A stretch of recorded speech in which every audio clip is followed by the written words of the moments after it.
Clown editor from the Atlantic accidentally on a text stream of Trump administration security folks.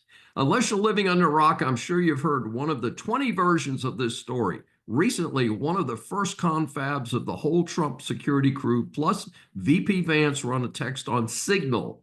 The discussion involved getting ready to do something that the world has needed for years, to bomb the Houthi terrorists in Yemen into history. Somehow, Jeffrey Goldberg, editor of the fading magazine The Atlantic, got looped into the text stream. He made a big deal out of how it was horrible that someone without security clearance was somehow able to get into the text stream. I do not disagree with that simple point. I do note that I was introduced to The Atlantic in high school as a literary magazine. My regular audience will not be surprised that I was advanced English in high school. I also introduced to The New Yorker as a similar magazine.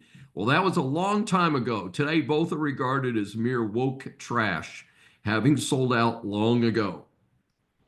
Given the Dems have nothing but complaints, nothing positive, the Dem liars and fools show in D.C. went into hyperdrive.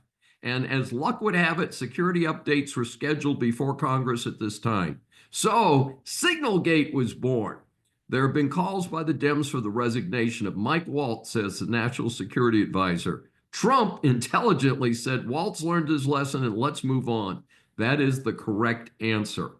Lost in all his talking is the bombing of the Houthis, which was the subject of the test, was very successful. And I think this was the third or fourth consecutive night that they were leveling that part of Yemen to get rid of this scourge of the earth. Now, the security team that was on that call said there were no confidential details discussed before Goldberg.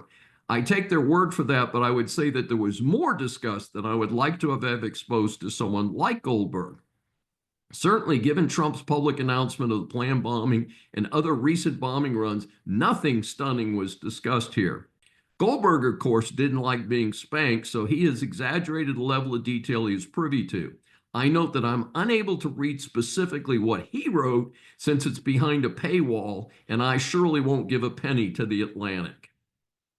As I've already said in prior webcasts, the Trump team is a credit to the United States. The worst person in his new administration leadership team is far better than the best member of the Biden-Harris administration. So no, I do not consider that the sky is falling. While unhappy, I am more unhappy with the ridiculous time-wasting show that has been brought about by the Dems. What nobody has said so far, why would the phone number of this clown Goldberg have been available to the security team to even invite him to this chat? I cannot imagine why his number was anywhere around. In fact, I believe this sounds like the famous leak from 2 years ago of the abortion decision at the Supreme Court. I want to know how Goldberg's phone number was even in the system. That should be the real question here. Here's my analysis on punishment. Hillary Clinton had a reported 65,000 emails sent from her home computer server.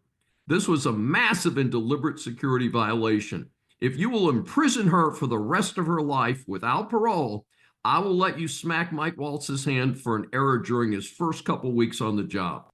This is Dr. David D. Schein. Thanks for joining me for this special edition of Saving America. Remember, a new Saving America show is aired on the Brushwood Media Network every Saturday at 11 a.m. Eastern Time. Listen on any of the 16 network stations, Apple or Google mobile app, Apple CarPlay, TuneIn, Smart Speaker, and all smart TVs. Find more information at the brushwoodmedianetwork.com. Please be sure to join us each week. We welcome and love your feedback from our growing audience.